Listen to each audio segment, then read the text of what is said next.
Okay, so at the quarantine facility, how do things like, is there any way of monitoring their food, their exercise, their feet? How do those management protocols work? So the food, obviously, we can get the information from the sellers. We try and get as much information about the horses as possible from the sellers when we pick them up, either the sellers or the new owners. Obviously, we need to know if the horse is claustrophobic, who it can stand next to. We try and match that up as much as possible when we put the horses into quarantine. So if we do have stallions traveling, they obviously travel 3 in a paddock. We'll try and have that stallion standing next to the gelding that we potentially wanted to fly with at quarantine. So that's one of the Oh, things that that's we need to nice. look at. So that the horses You had create 30 relationships. days to get used to the horse that it's That's now nice. going to stand next to, as opposed to climbing into a box. And Yeah. then all of a sudden there's a new. We've all had a bad flight with someone Yeah. obnoxious next to us, so I Um, respect that.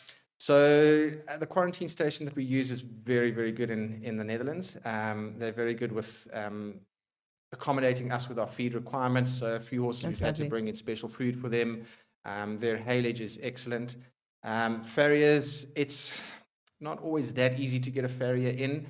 You can be talking about asking a farrier to come in and do 20, 30 extra horses that aren't on his regular cycle within a time that he doesn't always have the ability to get there. So we try and get them done before they leave their current yard. And then there's a farrier on standby when they get over here that they're normally done within a week, the first week of them arriving, that their feet are done. Exercise, there's a walker and paddocks for them to go into, so they're into the walker. Riding them is a little bit difficult, just with the restrictions of the quarantine. They're not really allowed to mix with other horses and things like that, so it becomes quite hard. But the walker they're allowed into, and the paddock they're allowed into, so long as they don't mix with the other horses